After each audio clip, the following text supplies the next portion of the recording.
negative 3 squared plus negative 2 squared. So negative 3 squared will give us a 9. It's going to give us a 9 right there, right? And a 9 plus negative 2 squared is a 4. And this gives us 13, right? So we want to pick that easily. Number 2 says, what percentage of 40 is 8? So it simply means that we're representing 8 over 40, and we want to multiply this by 100. And simply working out, we cancel out 8 into itself 1, 8 into 45, and you could see 5 into 100, and that's 20. All right, so we pick up 20 right there. When 0.45 is written as a common fraction in its simplest form, 0.45 can be represented as 45 over 100, and then we could cancel out 9 into 5 into 45 is 9, and 5 into 100 is 20. So that's 9 over 20a. All right, for this one though, you don't need to work out anything, because if you work this out, you're gonna get a 1, a 1, a 4, a 4, a 4, and a 5, based on all the responses that you're seeing. So basically, you're looking for how many digits are behind the point. So if you look carefully, we're looking at 2 plus 2 more, that's 4. So the answer that I'm looking for must be 11.4445, which is A, because I'm thinking about these 4 digits that are behind the point would match back with those 4 digits behind the point in what we use to multiply. Another quick way you could look at this is like, imagine you're multiplying 2.3 times 4 point something. So technically, this is like a 2 and a little bit times almost 5. So your answer will be very near to 10. And there is only one answer that is close to that. A test was marked out of 80. A boy scored 60% of the test. How many marks? Well, we could simply look at this as 60 out of 100, and you multiply this by 80, and you could cancel these zeros. 68 gives us 48. We have tickets that were sold at a concert, right? And when we sell those tickets at that concert, we were actually looking at, so the tickets were sold, and we have a total of 40, right? After 5 days, and each day he sold 3 tickets more than the previous day. All right, no problem. So then you want to set up a system. So we have day 1, day 2, day 3, day 4. We have 5 days. Day 1, we start off with X. Day 2, we have X plus 3 more. Day 3, we have X plus 6. Day 4, we have X plus 9. And day 5, we have X plus 12. The sum would be the total. And we're being told here that this is equal to 40. So if I'm going to find the ratio between day 3 to day 5, I need to know the value for day 3, the value for day 5, which means I intend to find the value for X. So let us say I put this all together, X and X and X and X and X. I would have a total of 5X plus 3 plus 6, 9 and 9, 18 plus 12, 30. This is equal to 40. If I subtract my 30 from both sides, so 5X is equal to 10. Divide both sides by 5. Divide both sides by 5. X is equal to 2.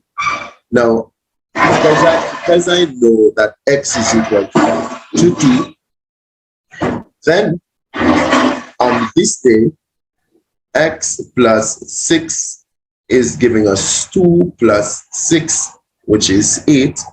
On day 5, we have a x plus 12, which is 2 plus 12, and that's 14.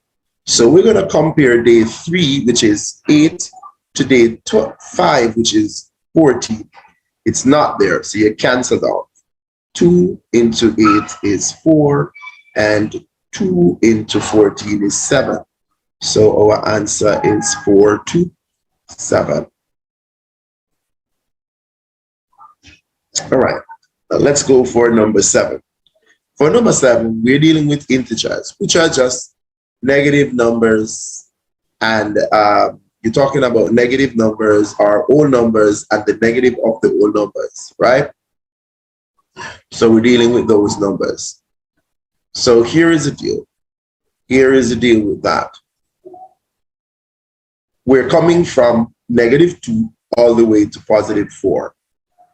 Here it is, right? So it's very straightforward.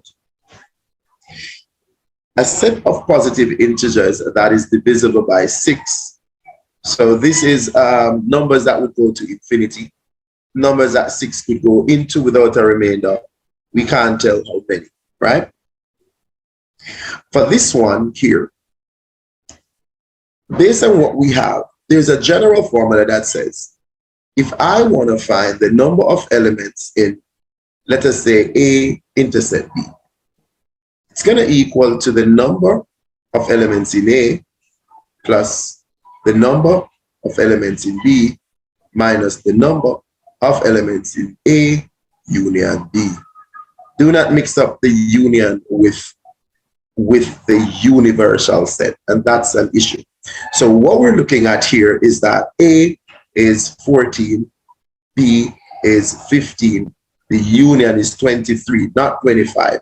So we have 29 minus 23, and the answer is 6.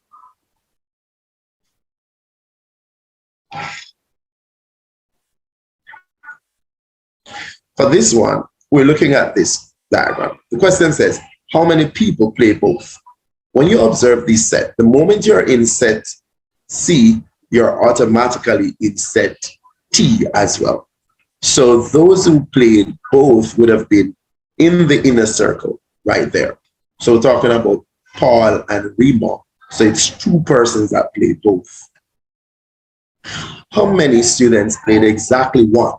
So if you're thinking of those who played exactly 1, you're talking about those that are in T, but they are not in C. So that's Ali, Alex, Tom, and Kayla, 4. Number 12. Number 12 says, the 30 students in a teacher's Mary's class have either a dog or a cat or none of the 2. 16 students would have dogs for D, D for dogs, and 12 would have C for cat, and the remainder would have neither cat nor dog. Now, make sure that your D comes up to 16 while your C comes up to 12, while the total gives us 30. C is 14 here, so this made that incorrect. All right. Right now, D would be everything here, and this is like 28. That's a problem, right? Now, this looks good, right? But you could see that this is 14. C must be 12. This is good. This is good. This is good to make the total 30. D is the answer.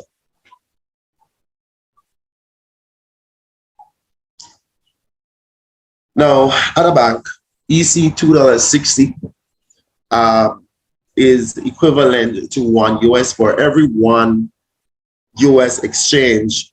We have EC 10 cents. So we get an EC 10 cents being deducted for every $1, right? So how much Leon would have gotten if he had 1,000? So what you want to do, remember though, for every 1, you get 0.1, right?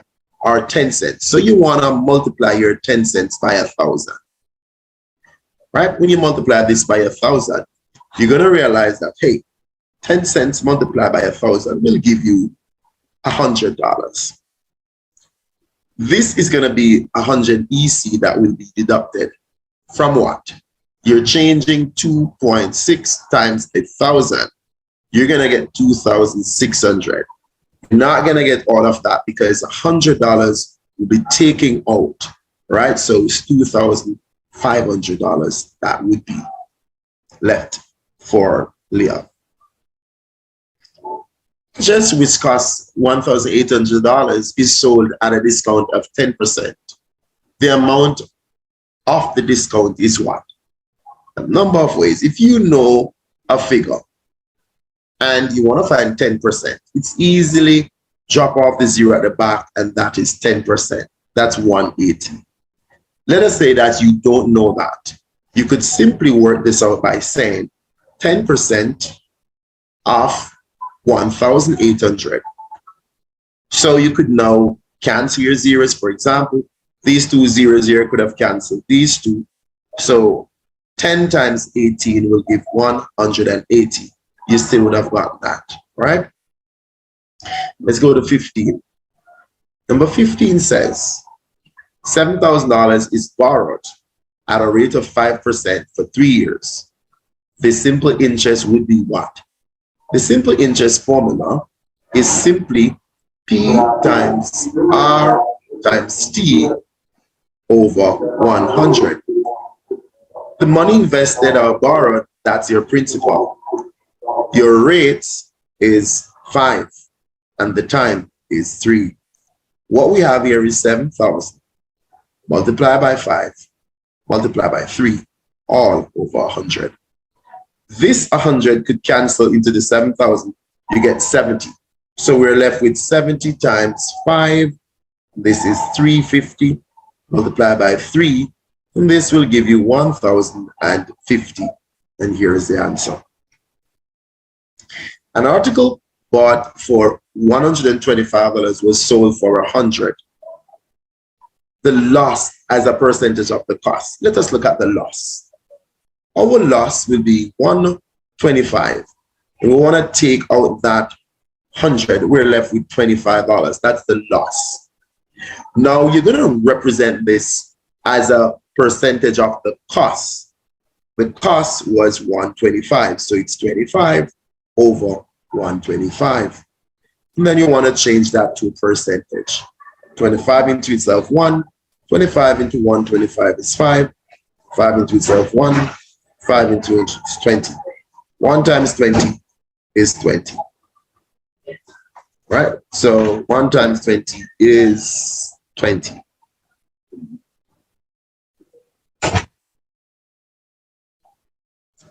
Number 17. The cash price of a television set is $350. When bought on hire purchase, a deposit of $350 is required and followed by 12 monthly installments of $30.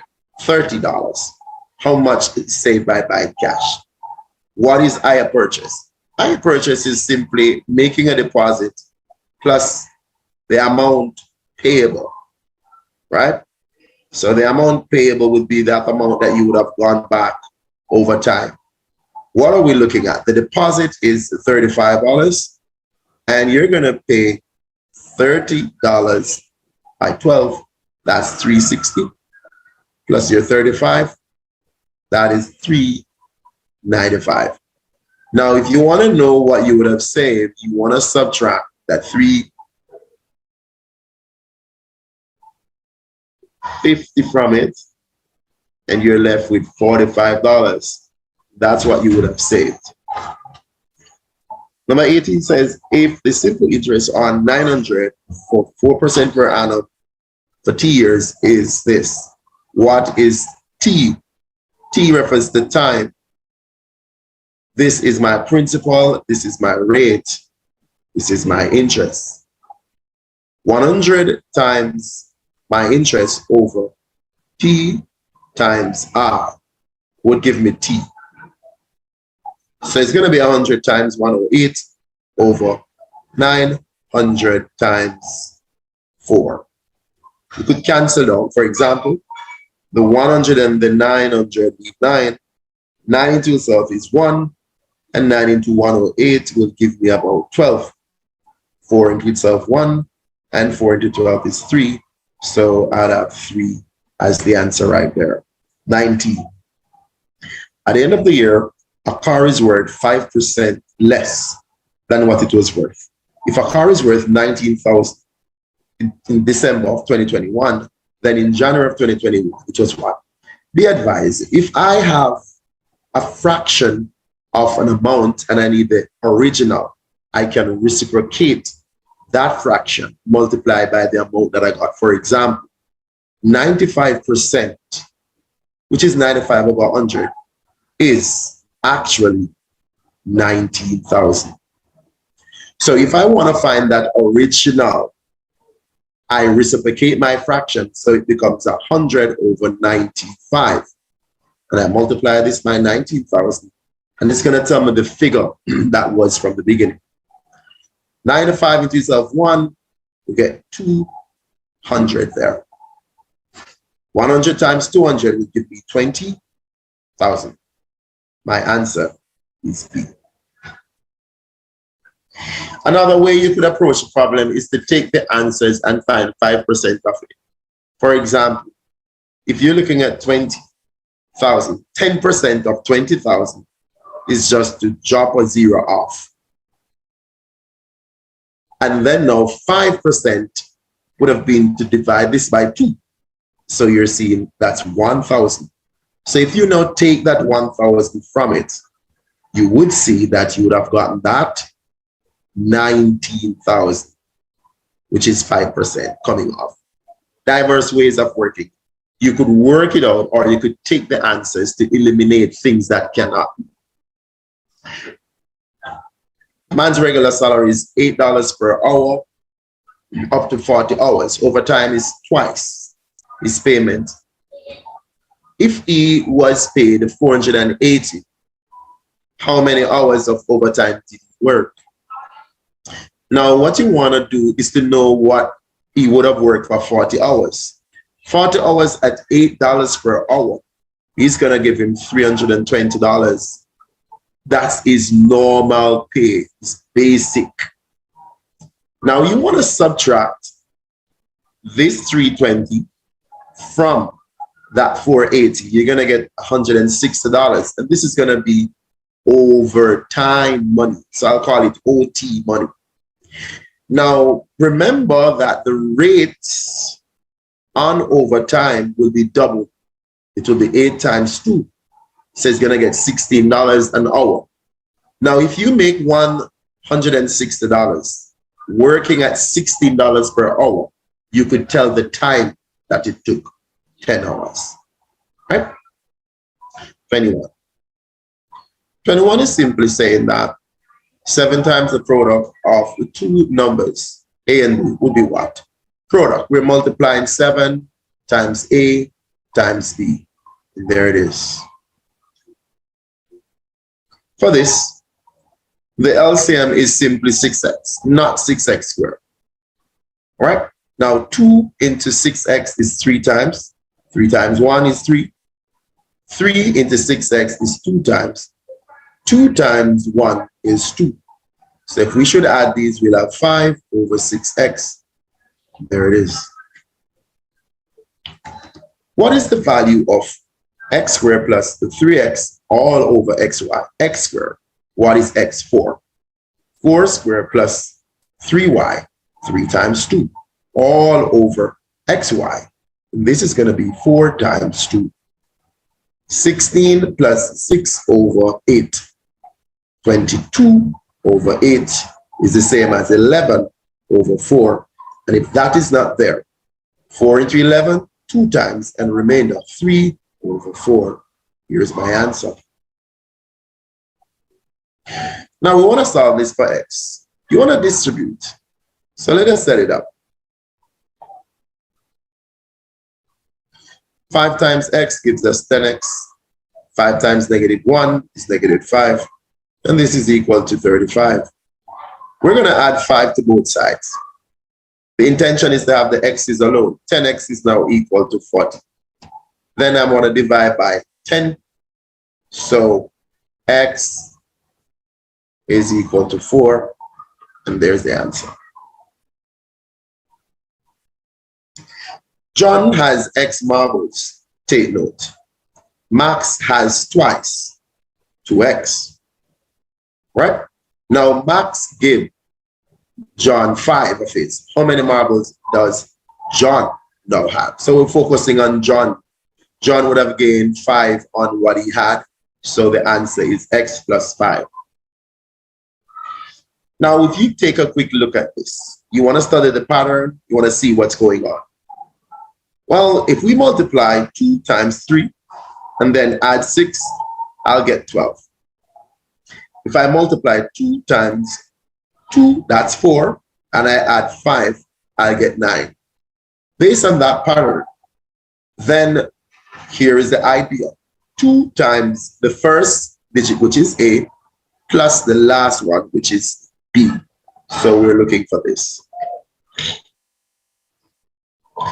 If A is the matrix 1, 2, 5, 4, 6, 1, 3, 7, negative 2, 3, 2, 9, then the order deals with how many rows by how many columns. Rows are horizontal. So in red, row 1, row 2, row 3. In blue, column 1, column 2, column 3, column 4. So basically, if I'm to tell the order of the matrix normally tells how many rows by how many columns, right? So what are we looking at? 3 rows and 4 columns. Remember to put the rows first, the columns after. For the following matrix, the determinant. The determinant is always the product of the leading diagonal minus the product of the non-leading diagonal. Therefore, the leading diagonal would be 8 times 5. We're going to minus 7 times 6. 8, 5 is 40. Minus 42 is negative 2. And that is our determinant. 29. All right, so 29 refers to the following vector. We have P and we have Q. We want to have the vector P minus Q. All right, so we're going to actually just represent this by doing matrices. So that is P. We want to minus negative 2, 5. We apply matrix, no pressure. 3 minus, then there's a negative 2. And then 7 minus, there's a 5. We all know that when we have 2 negative signs beside each other with nothing between them, then the rule for multiplication will affect the signs. This becomes plus. Our final answer is 3 plus 2, 5. 7 minus 5, 2. We're looking for 5, 2.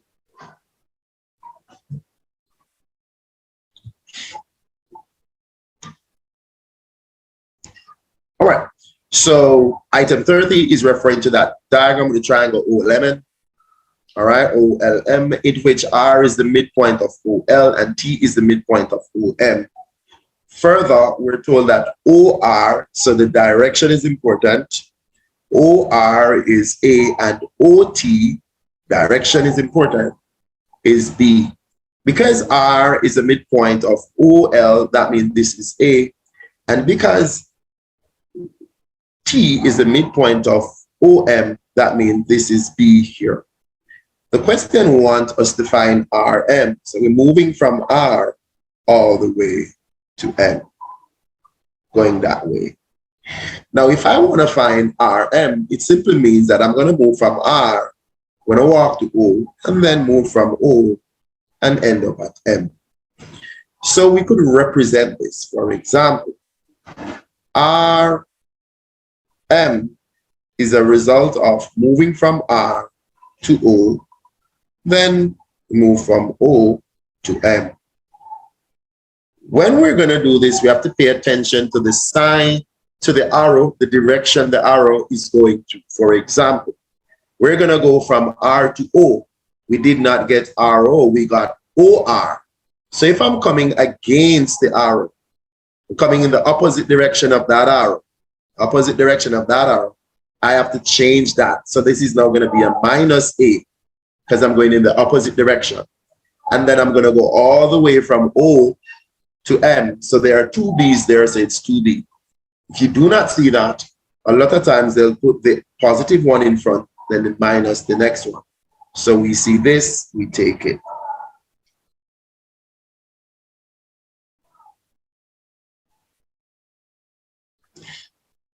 Given that 1 millimeter is equal to 1 over 1,000 meters, then 2,500 millimeters is what? Right?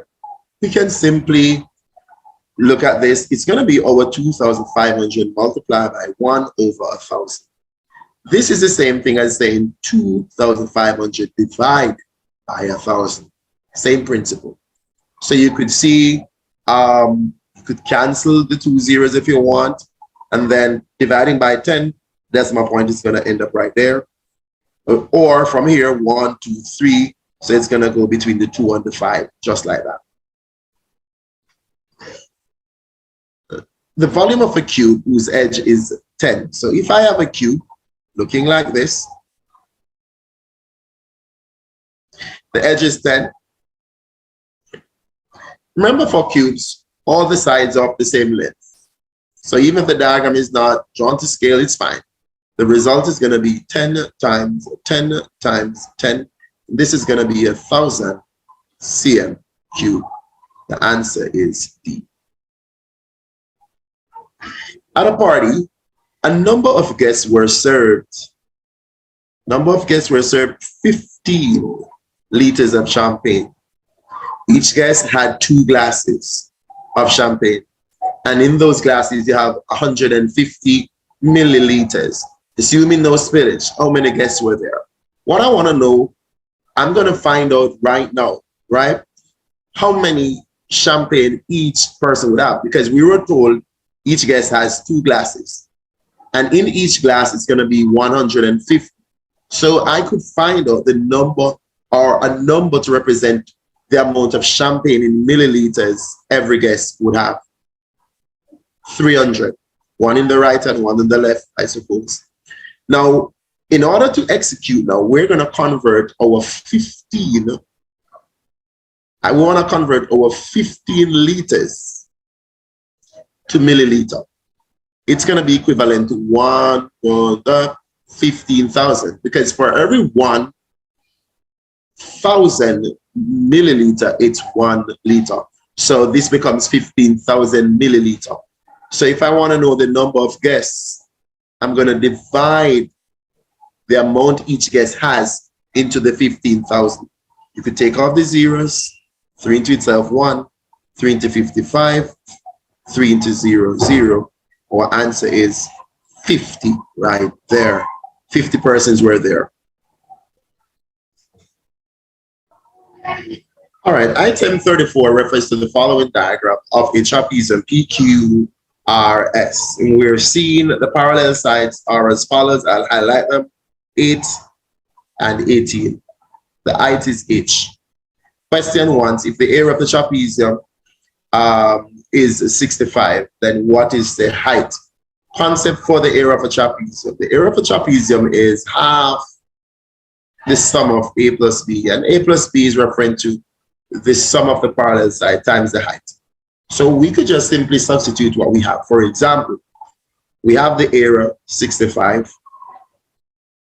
The sum of parallel sides, there's a 8 plus 18. Half of it, that means it's over 2. And we want to multiply that by h. Take your time. 65 is equal to 26 over 2 times h. One more step. 65 is equal to 13h. Divide both sides by 13 and we'll get 5. The height is 5. 35. 35 says the perimeter of a square is 56. What is its area? Now, you know a square would have all sides being equal. Perimeter is to add up the distance along the boundary. So then I would have to divide this 56 into 4 equal pieces. So if I divide my 56 into 4, right, I'm going to get 14, which means this length is 14 and this length is also 14. Area of a square is 14 times 14, 196 right there. The distance around the edge of a circular pond is 88.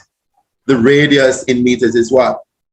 We're saying here, distance around the edge will speak to circumference. Circumference is equal to 2 pi r. So we could set this up and substitute. 88 is equal to 2 pi r. We want to find r. We're going to divide both sides by 2 pi. So that on the right side, 2 pi cancels, leaving the r. R is equal to 88 over 2 pi. The answer is C. Let's take a look at 37. 37 refers to the following diagram, which shows a compound shape that consists of a triangle of height 4 cm resting on a square. Now, so the height is there. The area of the triangle is 40. Remember though, the triangle, area of a triangle is half base times height, right? So it's a half the base times the height. So let me write this a little bit clearer. It's base times height over 2. Then you could substitute. 14 is that area. Base, we don't know. Height is 4 over 2. You could see what's going on, right? You could cancel, you could do as much as you want. You could cancel right now and say 2 into that 1, 2 into that 2. So we're looking at 14 equal to B times 2. That means B is 7, right? So then the base is 7. And since this is a square, we have all 7s, right? The area for this part was already given, it's 14. Now, in order to find the area of the shape, then we need to find the area of the square. 7 times 7, and that's 49. We're going to combine, right? 49 plus 14, and we will get 63. And this is the area of that shape. Let's go to 38. On leaving Trinidad, the time the pilot left was 23 hours. 23 hours can be seen as 11 p.m. When he arrived at his destination in the same time zone on the next day, his watch is 3. So now we're dealing with 3 a.m. If the average speed of the aircraft is 625 kilometers per hour, this is like straightforward. We're talking about 625 kilometers every hour, right? I'm going to use every hour, and that's what we mean, per hour. Now, the distance covered would be what? Well, I need to know what is the time between 11 to 3. 11 to 3, that's 4 hours. So then, if I'm doing 625 every hour, then for 4 hours, I simply multiply. I would have done 2,500 kilometers. Let's go for 39. 39 says here, Miss Clark arranged 15 test scores of her students in order of size and select the 8th score for reporting purposes. Which of the following statistical measure did Miss Clark select? We're talking about having 15 things, right? So we could line them up, 15 things. We could line up over 15 things. So if I have 15 things, right? For example, if I have 1, 2, 3, 4, 5, 6, 7, 8, 9, 10, 11, 12, 13, 14, 15. You're definitely seeing that you have 7 there, and you have 7 there. So you're seeing where the 8th term in the middle right here is my median, right? This is my 8th term.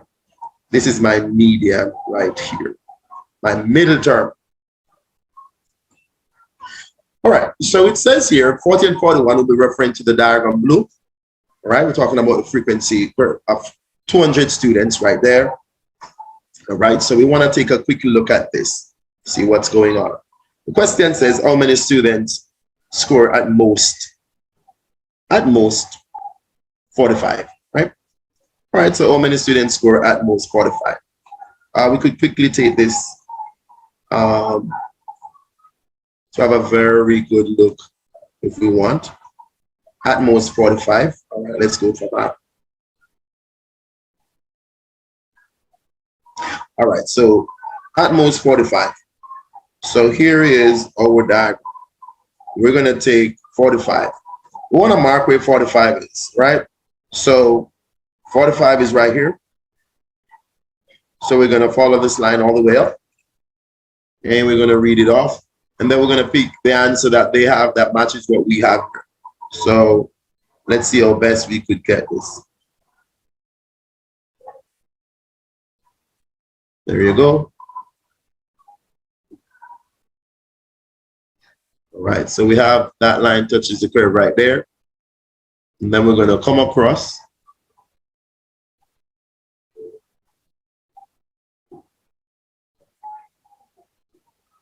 Coming across right there. Right, so we're coming across right there. So what we're doing now, you could zoom that up and take a good look right there. Based on the scale that we have right here, this would have been a 140. So we're going up by 4. So you could see 44, 144, 148, 152, 156, 160. So this is 164, 168. So between 164 and 168, it is 166. So we're coming at 166 right there. So definitely it's a definite answer right there. We came right there. That's the answer. So 166. So our answer is 166 right there. Right. So let's go for the next question, right? So the next one says the median score of the 200. If you're going to find the median score, the median is the middle. It is 200. You want to work out at the side. Median is 50%. We all know 50% of 200. I'll just quickly just put it down for everybody to be okay. So you're seeing 50% of 200 is 100. We're going to use this 100 as a marker, right? And then we're going to go across. Where is 100? 100 in our diagram will be right here. So we're just going to touch, we're going to take this right here. Just going to take this from 100, touch the curve.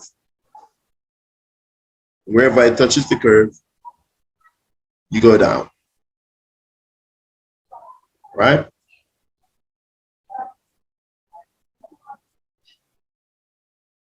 All right. So wherever it touches the curve, you're taking that down. And all right, right about there, we're seeing this is a 35, 36, 37 is somewhere there. So we're looking for an answer, 37 more, the closest answer to that, 37 is right here. And we pick that and we're gone. Let's go for 42. In a box, we have red, 8 red, 7 blue, and 6 green marbles. 1 marble is picked randomly. What is the probability that it is neither blue nor green? If it is neither blue nor green, we're going to be picking red. How many reds? 8. Out of how many? 8 plus 15, 15, 21. So the total was 21, and we're talking about picking a red. So that's 8 reds out of a total of 21 things. 43. Now, quickly looking at 43, it refers to the pie chart with 720 students. How many students played cricket? All right, in order to do that, we need to know what this angle is. So we have a lot of degrees. This is 90 degree here already, 36, 30. I want to know what's the degrees, but we have 36. We have a 30%. I need to change that to degrees. So 30% is 30 out of 100. and we want to multiply that by 360 because I want to know what degree is that. You could see this cancel, see that cancel, this cancel. So 3 times 36. You multiply 36 times 3, you'll get 108. So this is 108 as a degree. Now I am able to understand the total degree going on and then find my piece. So now if I should be adding that 90 plus that 108 plus that 36 degrees, I'll now have a total degree that was given. So this is 234. Let's take that from 360. Right, we want to minus that from 360. So we're getting 126 degrees for this. This is 126. So now that I know that cricket is 126 degrees, I could say 126 out of 360, and then multiply by how many students. Good number, 360 into itself, 1. 360 into 72, 2. 722. 2 times 126 will give me 252. So we're looking for that. And the answer is C. 44. 44 says, item 44 refers to the following two-way table, which shows ways in which 200 students in a given group are transported to school on a particular day. So we have males and females, and we have the total. We have bus, taxi, those who walk, and the total. Now, a student is picked at random. This is it. The student is not picked from a particular group. It's picked at random, right? So already this is going to be over 200. It's randomly picked, right? What is the probability that the student is a male who travels to school by taxi? So I'm going to have to go know what they're saying, what's my chance of getting a male that takes taxi? That is 50 of them out of the total. You could cancel on 50 into yourself. 1, 50 into 200 is 4, a quarter. We have a quarter chance of picking a student randomly, and it is a boy that takes taxi. 45. The point where a linear function crosses the vertical axis. Now let us look, that's horizontal, that's X. This is vertical, this is my Y-axis. And if something is going to cross my Y-axis, like any graph, this point is called my Y-intercept. Crossing the Y-axis, that's my Y-intercept. So here it is, the answer is A. The equation of the line that crosses the vertical axis of the point 0, 5 and has a gradient of 4 is what? The moment I have a coordinate with the X being 0, it means that the Y value is my C value, which we call our Y-intercept. If I have a gradient which is 4 and a C value which is 5, the equation of a straight line is Y equal to mx plus C, which means that Y is equal to M, which is 4, X, and a positive 5. C is my answer. Which of the following line represents a linear function? Linear function refers to a straight line function, right? Now, remember a function, if you do a vertical line test, it should just touch the thing once. This is a quadratic. As you could see, this is a function, but it is not a linear, it's a quadratic. This one is a function again, but it's a exponential. So it's an exponential function. This is not a function because there are so many points on this one line from that point. So that's not even a function. The answer is A. 48 refers to the quadratic function. The equation of the axis of symmetry for the function y is equal to 4x minus x squared is what? The equation of the axis of symmetry. The axis of symmetry is an x value that cuts the quadratic curves in 2 equal pieces. So if you think about it, it is this line here. That's my axis of symmetry. And it is where x is equal to 2. X is equal to 2. is my axis of symmetry, right there. That's my axis of symmetry, right? So we look for that. The answer is x is equal to 2, and that is D. A line is perpendicular, take note, to a line y equal to 3, 7x minus 5. What's the principle? When one line is perpendicular to another line, one gradient is actually the negative reciprocal of the other. So you're going to turn it upside down and change the sign. So it's going to become negative 7 over 3a.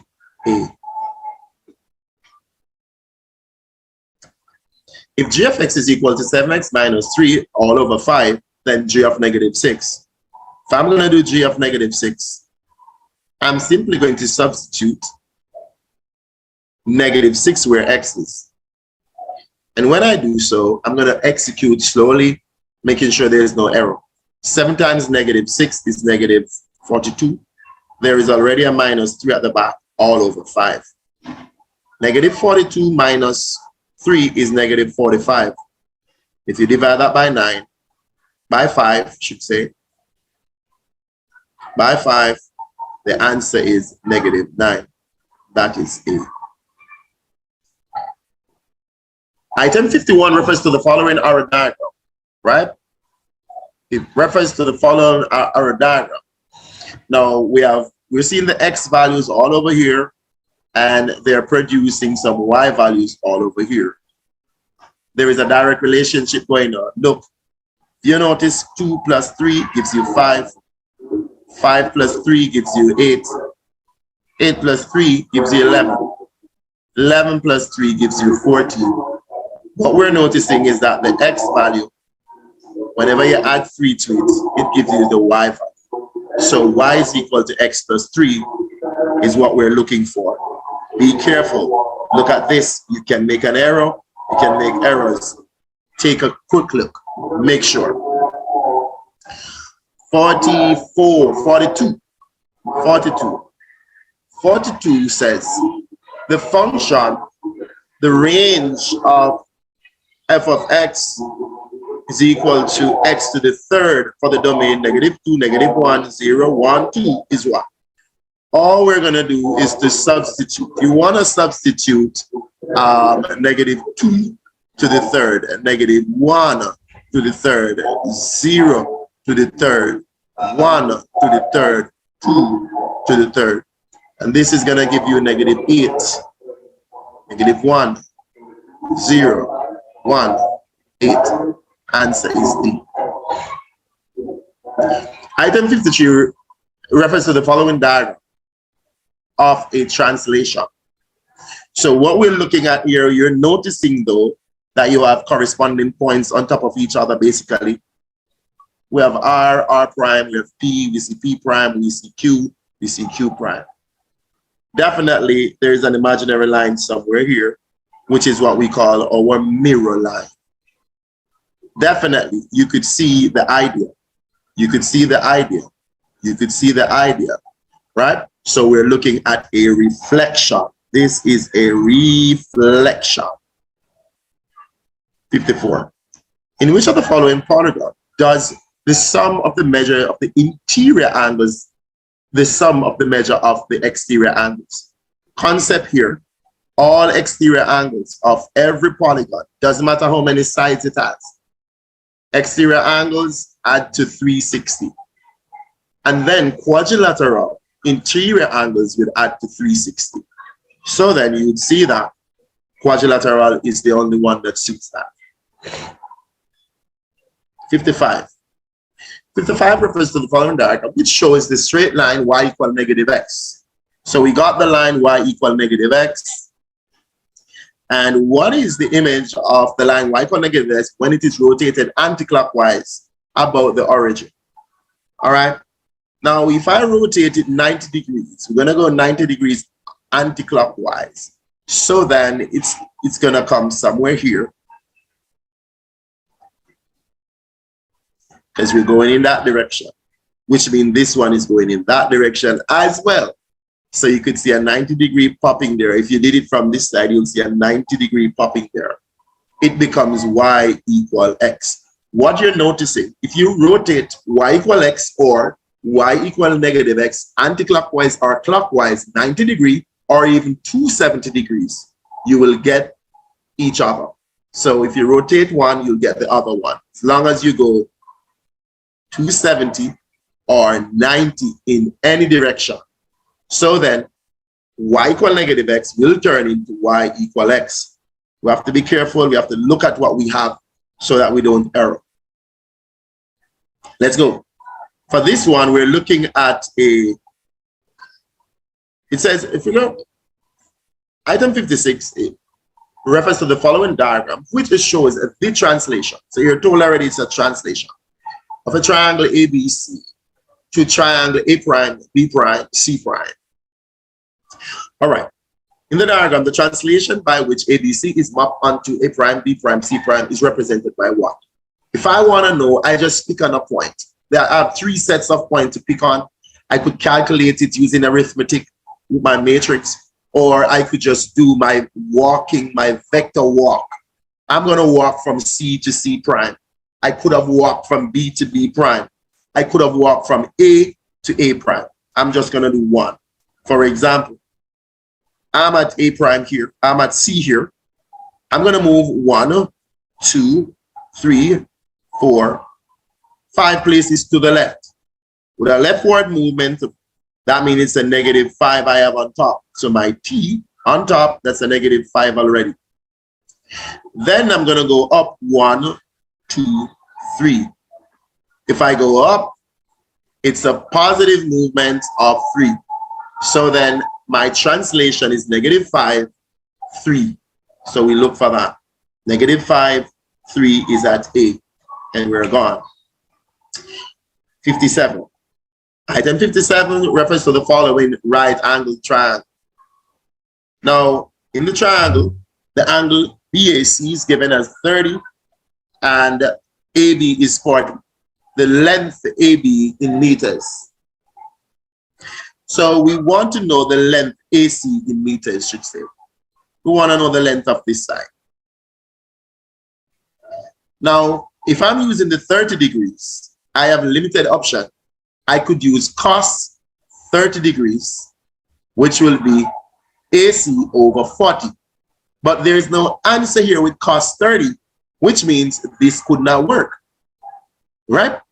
Now I would have to now understand that if there is 3 angles in a triangle and this one is 90, it means that this one up here must be 60.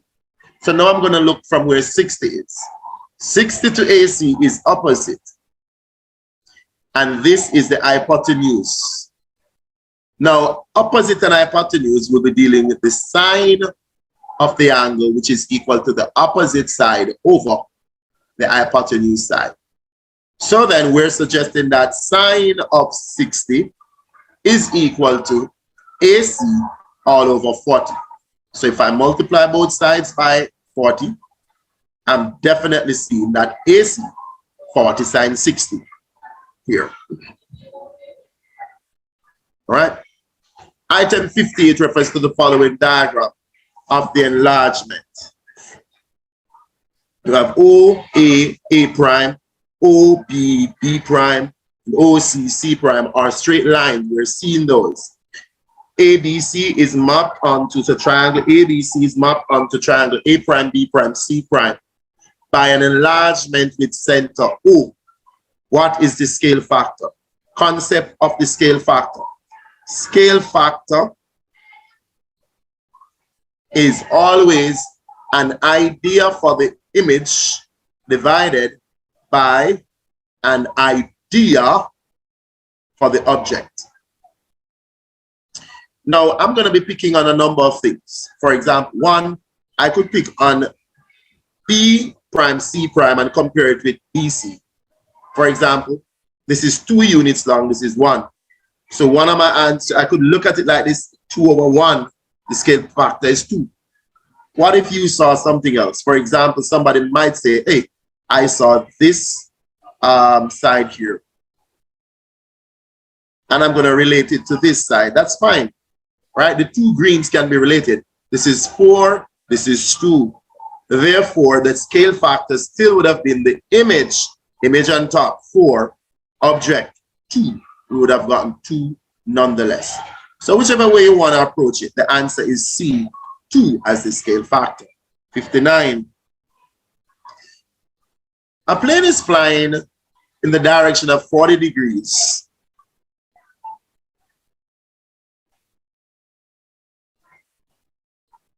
$45 degrees. Right? And change its course clockwise in the direction 135. So the plane is now going this way. Which means that the angle of turn must be coming from north all the way around to here. Right? Now the question is saying the angle to which the aircraft would have turned, which would have been this movement from where the 45 is to where this is. This is the turn that we got in blue. Now, if we notice the two angles overlap, so to find the value of that angle there, I'll take 135 and then I'll subtract the 45 from it and I'll get 90 degrees. That means this is a 90-degree angle right there. Last one. Let's take note. If angle P formed by the two equal sides of the isosceles, this is P, if this is Q, this is R.